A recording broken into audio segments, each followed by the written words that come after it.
गुरु जी को नमन, गुरु जी की प्यारी संगत को प्रणाम। मुझे गुरु जी ने इस जन्म में अपनी शरण में आज से तकरीबन 30 साल पहले, 29-30 साल पहले लिया था। ये बात जालंधर की है। मैं उस टाइम जालंधर में रहती थी और एक दिन ऐसा हुआ कि मैं और मेरी मासी थी, हम कहीं से आ रहे थे और मेरी मासी ने बोला कि सुन, यहाँ पे एक आए हुए हैं, महान आत्मा है। तब तो उन्होंने बाबा बोला था कि एक बाबा जी आए हुए हैं और उनका बहुत नाम है, आजकल उनका बहुत चर्चा सुन रही हूं मैं। आर्मी सर्कल में बहुत उनकी बातचीत हो रही है, तो चल वहां चलते हैं। एंड मैंने उसी समय अपनी मासी को बोला कि नहीं, मैंने कहीं नहीं जाना, चलो घर चलते हैं। बहुत बार मना करने के बाद भी मेरी मासी नहीं मानी और हम लोग गुरुजी के जालंधर वाले मंदिर में चले गए। हम तो नहीं गए होंगे, ये तो गुरुजी की इच्छा थी, इसीलिए उन्होंने तब हमें अपने मंदिर में बुलाया। और इतना मना करने के बावजूद भी जब हम मंदिर में गए तो जैसे ही अंदर गए दरवाजे के पास, तो गुरुजी अपने सिंहासन में विराजमान थे और डोर से ही बोलते हैं कि हाँ मासी पढ़ाई लंघ आओ। तो हम लोग बड़े हैरान हुए, एटलीस्ट मैं तो बहुत हैरान हुई कि इनको कैसे पता हम मासी पढ़ाई हैं। एंड एटीट्यूड बहुत था तब, नाक ऊपर आसमान की तरफ ही होती थी, अपने आप को किसी से कम नहीं समझना।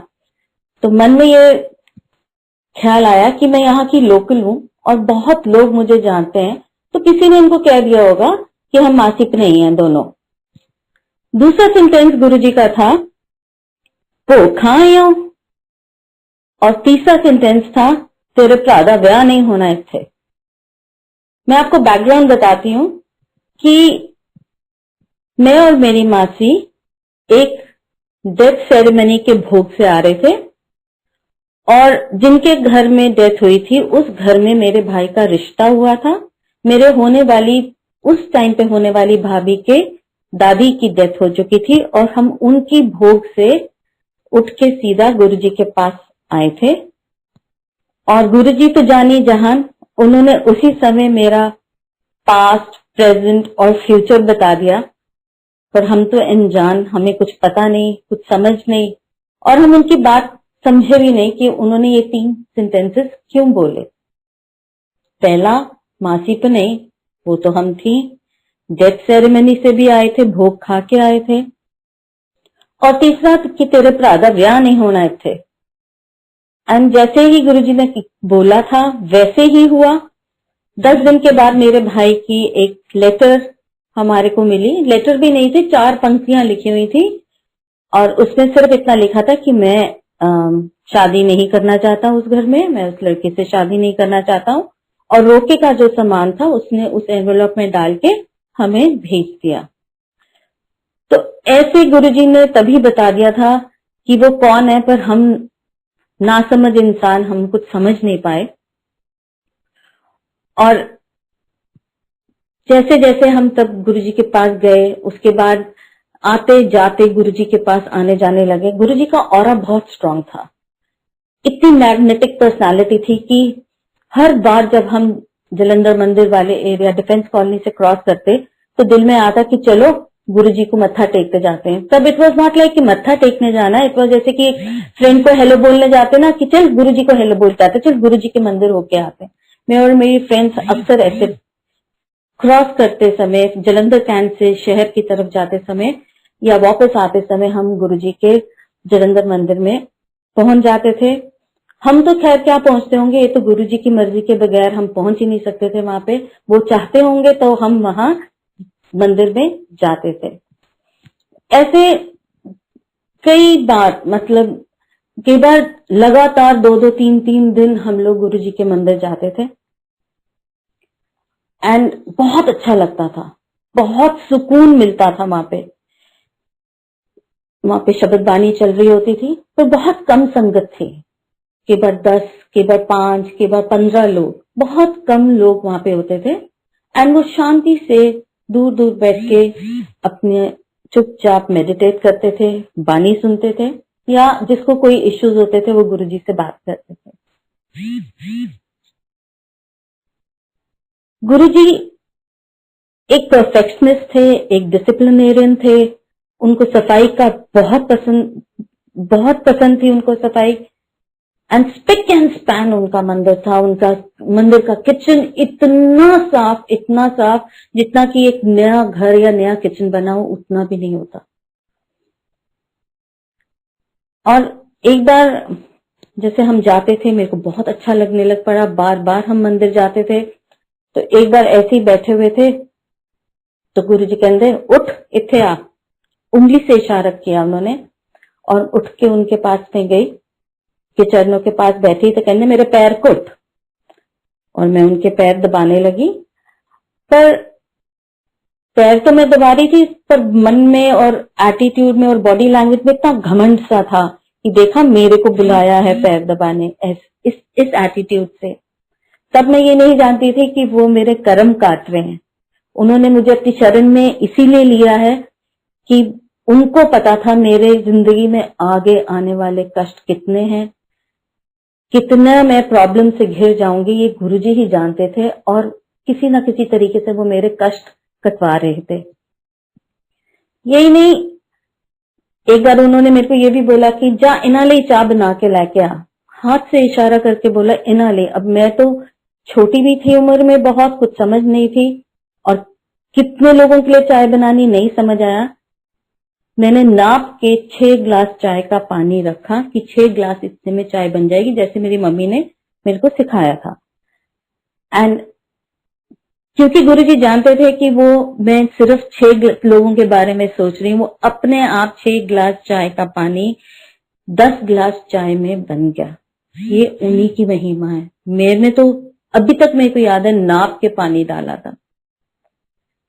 यही नहीं, एक बार हम बैठे थे गुरुजी के आगे सेमी सर्कल बना के, कुछ लेडीज बैठी थी और बात कर रही थी, अपने अपने इश्यूज डिस्कस कर रही थी। एक लेडी अपने बेटे के बारे में बता रही थी और मैंने बीच में ऐसे ही बीच में बोल दिया तो गुरुजी मेरा मुंडा। गुरुजी ने साइड से देखा, हल्की सी स्माइल थी उनके चेहरे पे और मेरे को इतना डर लगा कि अब डांट पड़ेगी, क्योंकि गुरुजी बहुत स्ट्रिक्ट थे, विटी भी थे पर स्ट्रिक्ट भी बहुत थे। आउट ऑफ टर्न आप उनके साथ कोई बात नहीं कर सकते थे। और घबरा भी गई मैं, पर तब गुरुजी ने मेरे को कुछ नहीं बोला। तब तक मेरी शादी के 4-5 साल हो चुके थे और मेरे कोई इश्यूज नहीं थे। मेरे को हैबिचुअल मिसकैरेज होने लग पड़े थे, मेरे पहले मिसकैरेजेस हो गए थे और डॉक्टर ने कहा था कि मुश्किल है मेरा कंसीव करना, क्योंकि बॉडी बार बार फीटस को रिजेक्ट करती है। मैंने तो अपने मन की बात या जो मेरे दिमाग में था मैंने गुरुजी को तब बोल दिया और गुरुजी ने भी वो बात सुन ली, पर उस पे कोई टिप्पणी नहीं दी, कुछ नहीं बोला। और मेरे को लगा कि शायद ये बात आई गई हो गई है, गुरुजी भूल गए इस बारे में। उसके तकरीबन कुछ दिनों बाद, 1 महीना, मेरे ख्याल से 1 महीना हो गया था। 1 महीने के बाद एक दिन हम सारे बैठे थे तो गुरुजी ने कहा आंटी उठ, उस कमरे चले जा, उत्थे जाके बैठ जा। मेरे को इतना डर लगा, इतनी घबराहट हुई कि मेरे को वहां पे क्यों भेज रहे हैं। एंड दिमाग तो इंसानी दिमाग है, बहुत अलग अलग चीजें सोचने लग पड़ता है, गलत ख्याल पहले आते हैं। पर तब भी हौसला करके मैंने कहा कोई बात नहीं, बाहर बहुत सारे लोग हैं, मैं दूसरे कमरे में, जिसको आप लोग आजकल ट्रीटमेंट रूम कहते हैं, मैं वहां चली गई। वहां जाके बैठी, नीचे बैठ गई कारपेट पे। तो एक बीबी थी वहां पे जो रिक्लाइनिंग चेयर पे जाप सी कर रही थी, माला फेर रही थी शायद, मेरे को एग्जैक्टली याद नहीं है। और गुरुजी कमरे में आए, गुरुजी ने उनको बोला बीबी तू बाहर जा। और मेरे को कहते हैं कि अपना झग्गा चुक ले तो लम्बे पै जा। नाउ झग्गा चुक ले means lift your shirt and लम्बे पै जा means lie down on this bed. And I was very scared by this time. मेरे को बहुत घबराहट हुई, पर जैसे गुरुजी ने बोला मैंने वैसे किया। उसके बाद फिर गुरुजी आए और उनके हाथ में 2 स्पून्स थे। उन 2 स्पून्स को उन्होंने मेरे पेट पे लगाया, एब्डोमेन में पूरा चेक किया, मेरी पीठ पे लगाया और बहुत कंसंट्रेशन के साथ उन स्पून्स पे देखा और फिर मेरे को कहते हैं 10 मिनट बैठ जा तो फिर बाहर आ जाए। मैं उस कमरे में 10 मिनट आइडिया से बैठी, 10 मिनट पूरे नहीं भी हुए होंगे और मैं बाहर चली गई। संगत जी, टिल डेट मेरे को नहीं पता गुरुजी ने क्या किया, क्या देखा, क्या उनको पता चला, उसमें क्या देखा था उन्होंने, मेरी क्या ट्रीटमेंट की, मुझे क्या प्रॉब्लम थी, मैं इसके बारे में नहीं जानती क्योंकि मैंने गुरुजी से कभी पूछा नहीं, उन्होंने कभी बताया नहीं। और ये बात जैसे कि विद द फ्लो खत्म हो गई, चली गई, बात आई गई हो गई एंड समय बीतता चला गया। हम मंदिर ऐसे ही जाते रहे। मेरे हस्बैंड एक आर्मी ऑफिसर है एंड उस टाइम वो ग्लेशियर में पोस्टेड थे। तो वो जब छुट्टी पे आए, मैंने उनको बताया देखो एक यहाँ पे गुरुजी हैं और आर्मी के बहुत लोग वहां पे जाते हैं और मैं वहां पे जाती हूँ, चलो तुमको लेके जाती हूँ। तो मेरे हस्बैंड एक सरदार फैमिली को बिलोंग करते हैं और कहते चलते हैं, मैं भी मिलके आता हूँ, तुम किस गुरुजी के पास जाती है। और हम दोनों वहां पे जलंधर मंदिर गए।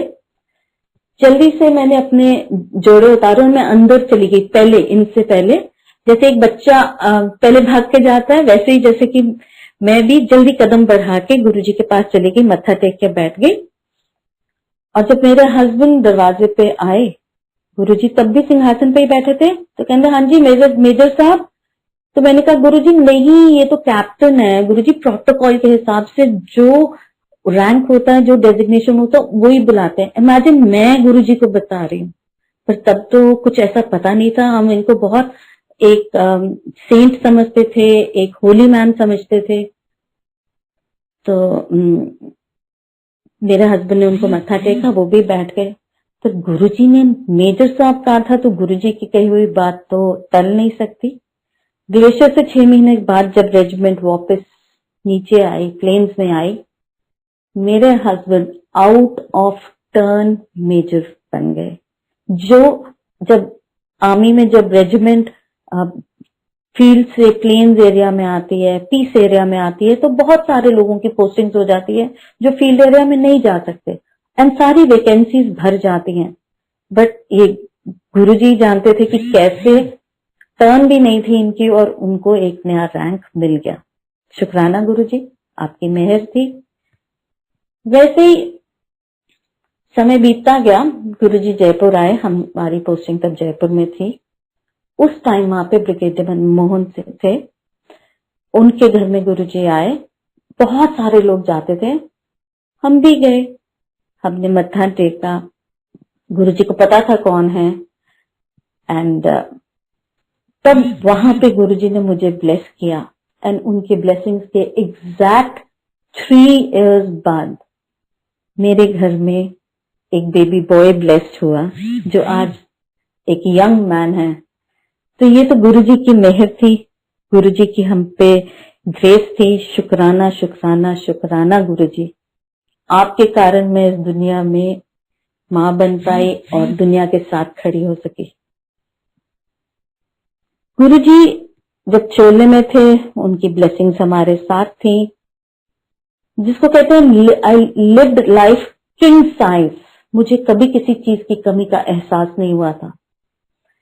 मतलब राजा महाराजे भी क्या लाइफ लीड करते होंगे जो लाइफ मैंने लीड की थी तब। और उसके बाद प्रॉब्लम्स का सिलसिला शुरू होने लग पड़ा, एक के बाद एक के बाद एक प्रॉब्लम्स आई लाइफ में। तो गुरुजी ने हमेशा मुझे सपोर्ट किया, हमेशा वो मेरे अंग संग सहाय रहे। जब वो चोले में नहीं थे तब भी उनकी ब्लेसिंग्स हमारे साथ थी। गुरुजी ने मेरे हस्बैंड को भी ब्लेस किया। उनका एक मैसिव एक्सीडेंट में उनकी लाइफ सेव की। ये बड़े जैसे ही वाज ड्राइविंग और मेरे हस्बैंड को ये आदत थी कि ड्राइव करते करते भी ये अपने मोबाइल पे बात करते थे। और ऐसे ही एक उनको मोबाइल पे कॉल आया। अब पता नहीं क्यों इन्होंने अपनी गाड़ी साइड पे पार्क की थोड़ा सा आगे करके साइड पे पार्क की और गाड़ी से बाहर निकल के आगे इंजन की तरफ थोड़े से 3-4 कदम लेके इंजन की तरफ चल के वहां पे खड़े होके अपने मोबाइल पे बात करने लग पड़े, which is very unlike him कि वो कभी भी ऐसा नहीं करते थे। जब भी कोई कॉल आती थी या उन्होंने किसी को कॉल करना होता था तो वो गाड़ी चलाते चलाते ही बात करते थे। बट उस समय वो बाहर बात कर रहे थे और उनको भी नहीं रियलाइज हुआ कि एक स्पीड से इटियोस आई और उन्होंने हमारी गाड़ी को हिट किया। जो ड्राइवर्स की साइड होती है उस दरवाजे को हिट किया एंड इतना ज्यादा इम्पैक्ट था, इतनी जोर की हिट हुआ था कि जो ड्राइविंग सीट थी वो उछल के लेफ्ट साइड पे गिर गई। मतलब इम्पैक्ट इतना था।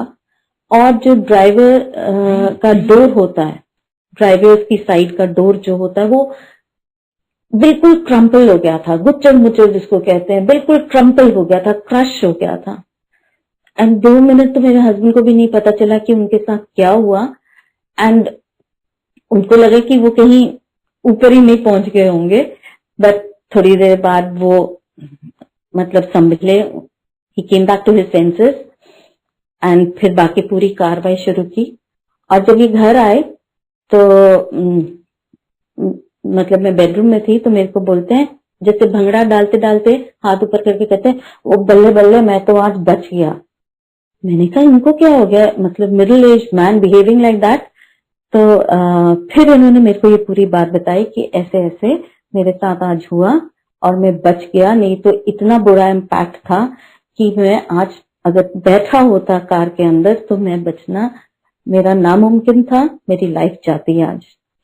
और वो कार मतलब हमें पता चला जो दूसरी कार चला रहे थे वो भी एक बुजुर्ग आदमी थे, तो मतलब he was a little drunk. तो मैंने इनसे पूछा, मैंने कहा डिड यू प्रेस चार्जेस? तो कहते हाँ पुलिस वगैरह आई थी, वो किसी कंपनी की कार थी, उनका ड्राइवर था, मेरे मालिक से बात हो गई है एंड ऑल दैट। तो मैंने कहा हाय बेचारे बुजुर्ग हैं, इस उम्र में अगर वो ड्राइव भी कर रहे हैं तो उनको काम की बहुत जरूरत है, तो एटलीस्ट थोड़ा सा आप नरमी से पेश आइएगा। जिसकी ये बात सुन के मेरा बेटा का क्यों, इनकी लाइफ चली जाती तो। बट उस समय मेरे को पता था कि गुरुजी ने अब इनकी लाइफ तो बचा दी है, उस आदमी की जो ड्राइवर हैं उनकी भी जॉब बचनी चाहिए जिससे कि उनके घर में रोटी पानी चलती रहे। पर गुरुजी की तो महिमा अपरंपार है। वो कार हमारी ऐसी थी कि इतनी बुरी डैमेज हुई कि हमने रिपेयर कराया, सब कुछ कराया, काफी टाइम लगा एंड अल्टीमेटली हमको वो कार बेचनी पड़ी कि वो उसमें कुछ ना कुछ नुक्स होने लग पड़ा। तो गुरुजी को पता था कि अगर ये कार इनके पास होगी रहेगी तो कुछ ना कुछ होता रहेगा, तो अल्टीमेटली वो we had to let go of that car. तो इस तरह उन्होंने हमारे को सेव किया, मेरे हस्बैंड को सेव किया। यही नहीं, एक बार मेरे हस्बैंड सुबह जब जा रहे थे उन्होंने अपनी पॉकेट में एक गड्डी, नोटों की गड्डी रखी और चले गए काम पे। अब कहते हैं ना कि गुरुजी तो हमारी रक्षा करते हैं, हमारी सुरक्षा करते हैं और हमारी चीजों की भी रक्षा करते हैं। शाम को जब ये आए तो बहुत इनका चेहरा उतरा हुआ था, तो मैंने कहा क्या हुआ? कहते हैं कि आई लॉस्ट माई वॉलेट।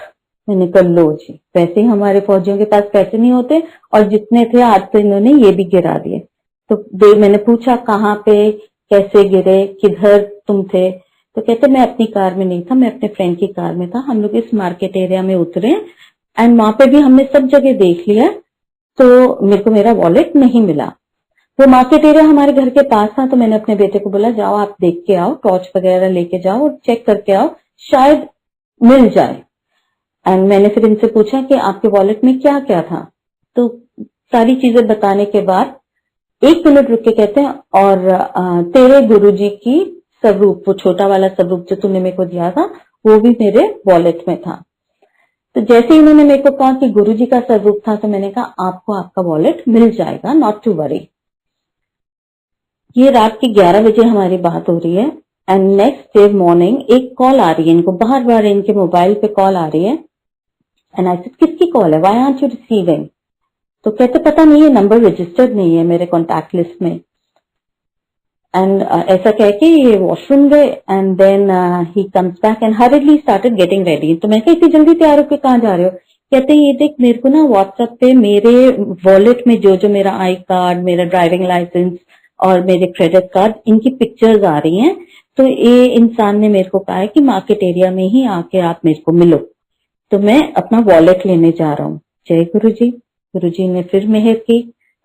तो जब इन्होंने उनसे पूछा कि आपको कैसे पता चला मेरा मोबाइल नंबर, मेरे वॉलेट में तो मेरा कार्ड नहीं था, मेरा इसमें कोई कहीं नंबर भी नहीं था मेरे वॉलेट में। तो उस शख्स ने बताया कि मैं किसी के यहाँ ड्राइवर हूँ एंड आपका वॉलेट मेरे को मिला, तो मेरे साहब ने कहा था कि जिनका भी ये वॉलेट है देखो वो उन तक पहुंच जाए। फिर मैं घर गया और मैंने आपका पूरा वॉलेट खोल के एक एक चीज खोल के देखी, तो इसमें मेरे को एक स्लिप मिली, एक टेलर की स्लिप मिली।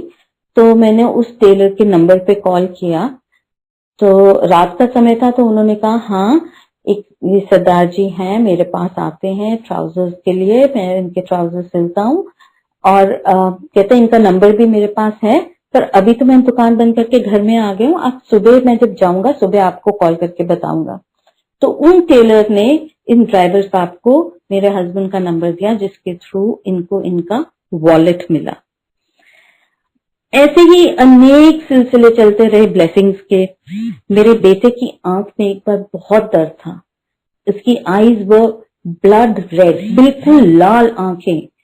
तो कहता मैं सारी रात सो नहीं सका, बहुत दर्द हो रही है, बहुत जल रही है और अब पानी भी आने लग पड़ा है।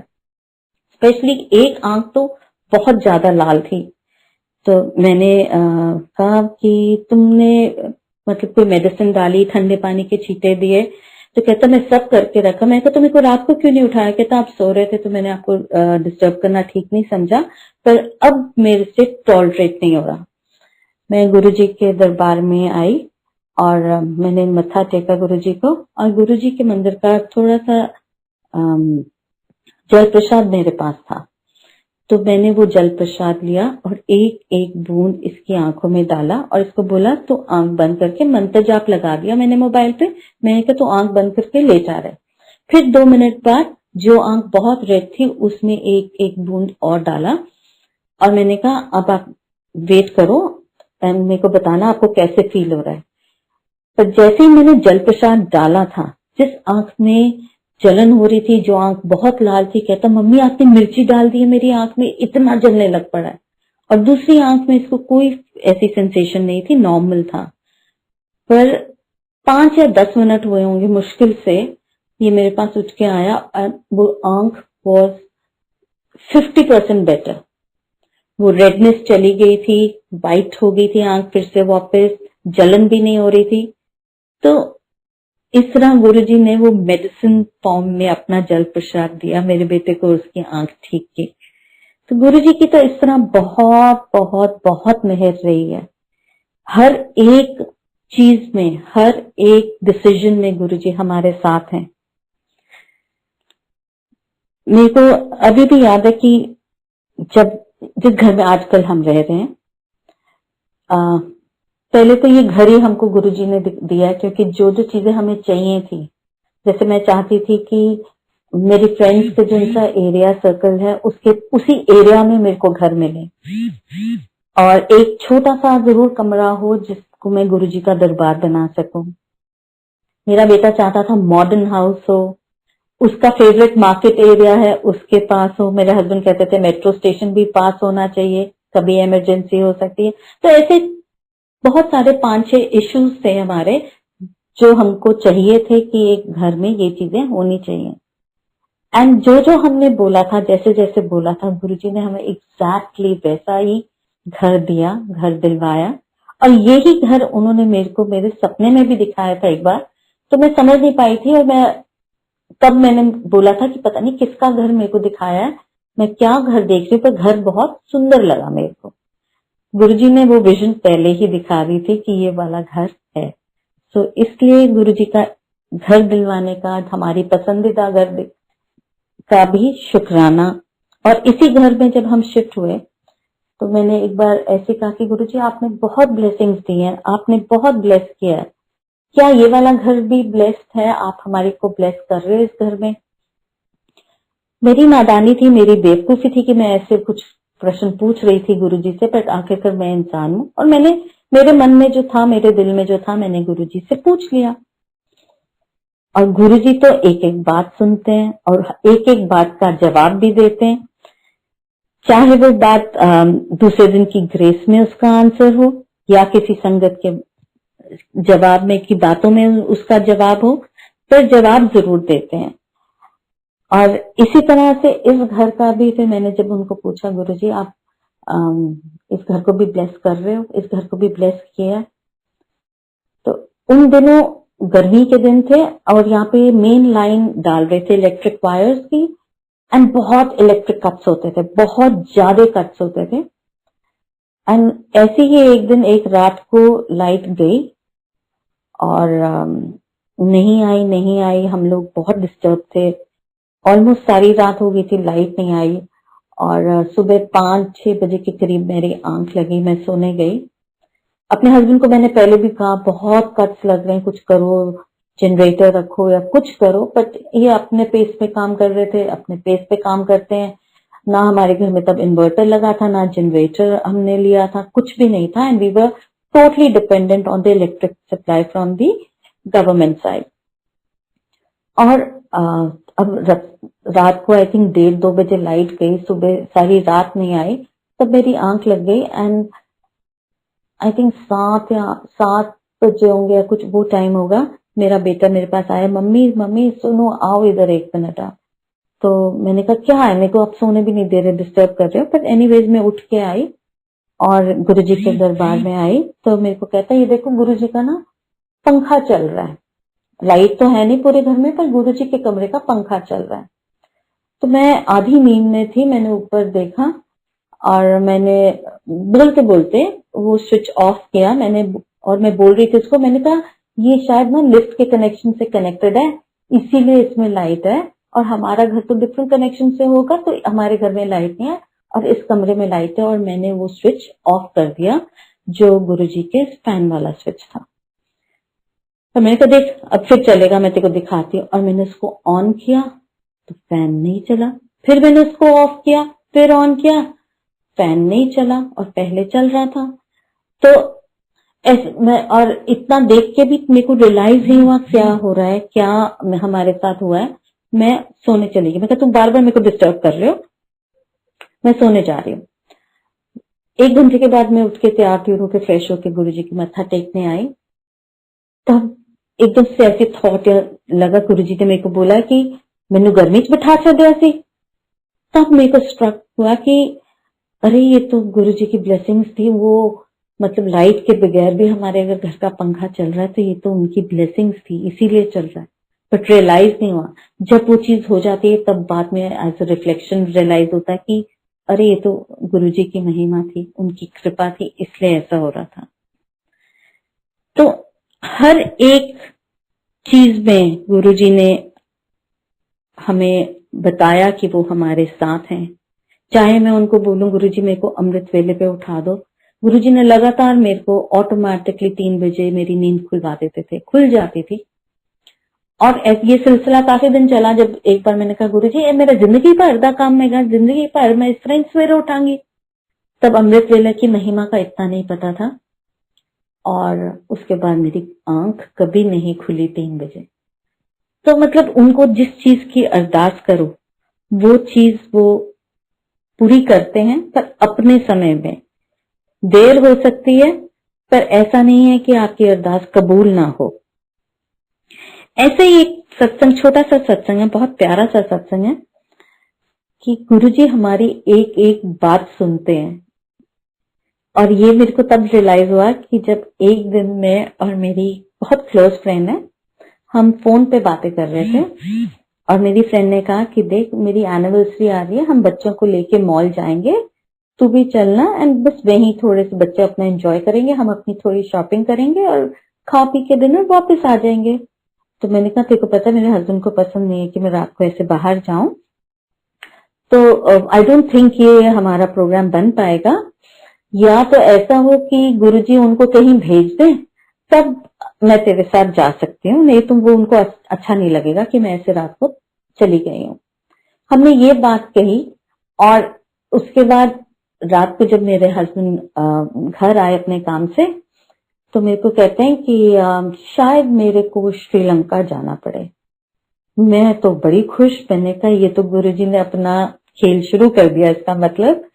बट मैं चुप रही, मैंने कहा अच्छा कब जाना है? कहते हैं हाँ कल परसों ऑफिस में जाऊंगा, वो बताएंगे कब जाना है। ये मिड मंथ की बात हुई है और मेरी फ्रेंड की anniversary end of that month थी। 15 दिन थे अभी और ये ऑफिस गए और 3-4 दिन के बाद मेरे को कहते हैं somewhere around beginning of next month या एंड ऑफ दिस मंथ शायद हमको जाना पड़ेगा। मैंने कहा अच्छा ठीक है। कहते अभी कुछ फिक्स नहीं हुआ, तो जब होगा मैं तुम्हें बता दूंगी। मैं तो बहुत खुश कि ये तो होंगे नहीं, इसलिए मैं अपनी फ्रेंड के साथ उसका स्पेशल डे सेलिब्रेट कर सकती हूँ। And true to my wish, जैसे मैंने चाहा था या जैसे मैंने बात की थी अपनी फ्रेंड के साथ, 31st को उसकी एनिवर्सरी थी और 30th एंड 31st नाइट को मेरे हस्बैंड की फ्लाइट थी। 31st को जिस दिन उसकी एनिवर्सरी थी वो इधर नहीं थे और 2 दिन के बाद वो वापस आए थे। तो ऐसी छोटी छोटी हमारी बातें भी गुरुजी सुनते हैं और पूरी करते हैं। कि मेरी बहुत दिल से इच्छा थी कि मैं अपनी फ्रेंड के साथ वो उसका स्पेशल डे सेलिब्रेट करूं, उसकी भी इच्छा थी, वो भी गुरु संगत है और गुरुजी ने हमारी इच्छा पूरी की। तो यही नहीं कि हमारे बुरे टाइम में भी गुरुजी ने हमारा बहुत साथ दिया। जैसे पहाड़ टूटे थे हम पे, जिंदगी बहुत मुश्किल हो गई थी, बट गुरुजी ने इतना हौसला दिया और हम आगे चलते गए। किसी ना किसी तरह टाइम बीतता गया और हम उन कठिनाइयों से बाहर निकलते रहे। ये एक बार गुरुजी ने मुझे बहुत बुरी तरह से डांटा भी था और ये रियल लाइफ में तो हम लोग बहुत डरते थे कि उनकी डांट से, कि कहीं बस आज डांट दिया तो गए काम से। ये बात है मेरे सपने की, जो सपने में आके मेरे को जो डांट पड़ी थी। ऐसा था कि एक ऑफिस था, ऑफिस का रिसेप्शन एरिया था और उसके पीछे वो थे शेल्व्स बने हुए थे, 7-8 शेल्व्स थे। तो पहले तो गुरु जी का छोटा सा रूप टेबल पे था, पर जो भी आता था हाथ लगा देता था, तो मैंने उठा के उसको पीछे की तरफ, ऊपर की तरफ रख दिया। और एक्चुअली गलती मेरे से थी कि सबसे ऊपर मेरे को रखना चाहिए था और मैंने उसको सेकंड शेल्फ पे रख दिया एंड छोटे छोटे डेकोरेटिव गमले फर्स्ट शेल्फ पे ऊपर रख दिए कि मेरे को देखने में बहुत सुंदर लग रहा है। हफ्ता 10 दिन निकल गया तो मैंने एक बार ऐसी देख रही थी उनकी तरफ, तो मेरे को लगा ये गमले ऊपर सर के ऊपर पड़े हुए हैं। ये थॉट मेरे दिमाग में आई, बस आई और चली गई। फिर मैंने सोचा इनको चेंज कर दूंगी, पर मैंने किया नहीं। करते करते करते एक महीना निकल गया, पर मैंने उनको हटाया नहीं।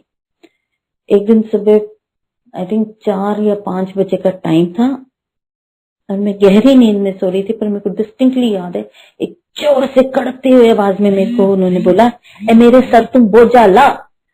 और मेरे को समझ नहीं आया कि मतलब कौन मेरे से इतनी बोल रहा है। तब मेरे को रियलाइज हुआ एकदम से सडनली कि ये तो गुरुजी की आवाज है और गुरुजी मेरे को डांट रहे हैं। एंड फिर मेरे को रियलाइज हुआ कि अरे वो मैंने छोटे छोटे जो गमले रखे हैं, नीचे गुरुजी का स्वरूप है, ऊपर वो गमले हैं, तो मतलब अगर किसी को भी ऐसे हम अपने सर पे गमला नहीं रख सकते क्योंकि वो हमारे सर पे प्रेशराइज करेगा, इट्स वेट, इट्स हैवी। तो फिर मैंने उस दिन गई, गुरुजी से माफी मांगी और वो छोटे छोटे डेकोरेटिव गमले हटाए, गुरुजी का स्वरूप साफ सुफ करके फिर ऊपर क्या गमलों को नीचे 4th 5th में नीचे से डेकोरेटिव करके रखा। बट ये प्यार भी बहुत करते हैं और जहां हम गलती करते हैं गुरुजी वहां पे like a father, like a elder brother, like a family member डांट के हमें सही राह पे भी ले आते हैं। तो हमको गुरुजी से पूरे रिस्पेक्टफुली, पूरे आदर सत्कार के साथ बात करनी चाहिए। वो तो हम सब करते ही हैं, पर पूरा फेथ भी होना चाहिए, उतना फेथ होना चाहिए कि अगर इन्होंने बोल दिया इमीडिएटली हमको वो चीज करनी है। क्योंकि गुरुजी तो सिर्फ प्यार देखते हैं, आपके जितना उनको प्यार करोगे वो उतने ही आपके होंगे, आपके भाव देखते हैं। ही डजंट सी कि आप कितना लाविश उनके लिए चीजें कर रहे हैं या कुछ। अगर आपके मन में वो प्यार है, वो भाव है, तो कुछ भी हो, कुछ और आप नहीं भी करो, सिर्फ वो आपके प्यार के करके आपके हो जाएंगे। और साथ में वो डायरेक्ट कनेक्शन तो जरूर होना चाहिए। डायरेक्ट कनेक्शन की मैं बात करूं तो जो मैं गुरुजी से बातें करती हूँ, कुछ भी, चाहे वो मेरे हेल्थ रिलेटेड इश्यूज हो, मेरे फैमिली रिलेटेड इश्यूज हो, मेरे बच्चे की कोई बात हो, कोई भी बात हो, फाइनेंसेस की बात हो, किसी ना किसी फॉर्म में मेरे को वो जवाब जरूर देते हैं। एकदम से मोबाइल खोलूंगी तो ग्रेस आ जाएगी एंड वो मेरे प्रश्नों के उत्तर होंगे। या किसी संगत आंटी या अंकल से बात कर रही होंगी तो वो एकदम से कोई ऐसी बात बोल देंगे जो मैंने गुरुजी से की होती है और वो उसका उत्तर होता है। तो even in this lockdown period Guruji हमारे साथ थे, उनकी ब्लेसिंग्स थी हमारे साथ। जब गुरुजी लॉकडाउन शुरू हुआ तो गुरुजी ने एक ग्रुप शुरू किया जो सत्संग ग्रुप था। वहां पे एवरी डे हम लोग सब 5 बजे शाम के एक समय पे मिल के गुरुजी को जोत जला के अरदास करते थे, सत्संग करते थे। तो जब ये सिलसिला शुरू हुआ मैंने भी सत्संग करने शुरू किया और तब से आज तक रोज अपने घर में मैं सत्संग करती हूँ। और गुरुजी की ब्लेसिंग्स भी बहुत मिली। एक दिन सत्संग खत्म हुआ तो बाहर मोर की आवाज आई, बहुत सारे मोर जैसे बोल रहे हों। रोटी प्रसाद में ओम के बनना, हलवा प्रसाद में ओम का बनना, गणेश जी का बनना, गद्दी पे उनके मतलब चोले पे वट पड़ना, बहुत क्रम्पल हो जाना। एक बार जैसे चाय का प्रसाद का भोग लगाया तो वो चाय प्रसाद एक्सेप्टेंस उन्होंने ली वो। और एक सत्संग तो जो मैं करना चाहूंगी उनकी ब्लेसिंग का, वो ये है कि मैं गुरुजी के दरबार में थी, सत्संग चल रहा था और मेरी मेन डोर की बेल बजी, किसी ने नहीं खोली तो अल्टीमेटली मैं उठ के खोलने गई और मैं बाहर ही बैठ गई लॉबी में, मैं दरबार में नहीं आई, सत्संग चल रहा था। और जब आरती का समय आया मैं अंदर आई आरती करने एंड जैसे ही मैंने उनके चरणों की तरफ देखा तो उनके चरण स्वरूप बिल्कुल टर्न हुए थे, सीधे की जगह राइट साइड की तरफ टर्न हुए थे एट एंगल ऑफ 45 डिग्री। मैंने वो देखा और मैं मतलब अब खुश भी थी कि ये कैसे हो गया, ये तो मैंने खुद ने देखे थे जब मैं बाहर गई थी। और 5 मिनट में बाहर बैठी होंगी बिकॉज ऑफ बैक में नीचे आके वापस नहीं बैठी और बाहर सोफे पे बैठ गई और ये चरण बिल्कुल ठीक थे। पर गुरुजी ने अपनी ब्लेसिंग दिखाने के अलग अलग तरीके दिखाए और वो भी एक ब्लेसिंग थी जिसको देख के बहुत मन खुश हुआ कि गुरुजी हैं, हमें ब्लेस कर रहे हैं। स्पेशली लॉकडाउन के टाइम पे तो जब हमें उनकी ब्लेसिंग्स की बहुत जरूरत थी क्योंकि इतना डिप्रेसिंग टाइम था, इतना ट्राइंग टाइम था कि गुरुजी अगर नहीं होते तो ये टाइम कटना बहुत मुश्किल था। हमें तो पता भी नहीं चला और कैसे 8 महीने निकल गए। तो ये गुरुजी की मेहर है, उन्हीं की ब्लेसिंग्स है, उन्हीं की ग्रेस है कि वो अपनी संगत के साथ हैं, उनको ब्लेस कर रहे हैं, उनको शक्ति दे रहे हैं, उनको मॉरल सपोर्ट दे रहे हैं, जिससे कि संगत में हौसला बढ़ा हुआ है और वो अपने डे टू डे चोर्स कर सक रहे हैं। संगत जी, मैं तो आपको ये कहूंगी कि आप लोग सब बहुत ही लकी हो कि आप सब गुरुजी के संगत हो, उनकी शरण में हो। और मेरी गुरुजी से अरदास है कि वो हर एक संगत को ब्लेस करें, उन्हें उनकी मुरादें पूरी करें, उन्हें उनकी डिजायर्स फुलफिल करें। हाँ, पर ये बात कहूंगी कि समय गुरुजी का होगा, डिजायर आपकी होगी। जैसा आप चाहोगे गुरुजी जरूर पूरा करेंगे, पर सही समय आने पे। जैसे गुरुजी अपने टाइम पे भी कहते थे एक दीवार है, दीवार दे उस पासे ਤੁਹਾਨੂੰ ਕੀ पता की हो रहा है, मैनू पता है। सो गुरुजी जानी जहान है, हमारा अच्छा भला बुरा वो जानते हैं। अगर हमारे लिए सही होगा तो वो चीज जरूर देंगे और अगर उस समय सही नहीं होगा तो हमको वेट करनी पड़ेगी, सही समय आने पे हमारी मुराद जरूर पूरी होगी। तो हमें सिर्फ उन्हें प्यार देना है, उन्हें भाव दिखाना है और उनके साथ 1-to-1 कनेक्शन करना है और कुछ नहीं। He is there for all of us and may he bless each one of us. Thank you so much. जय गुरु जी।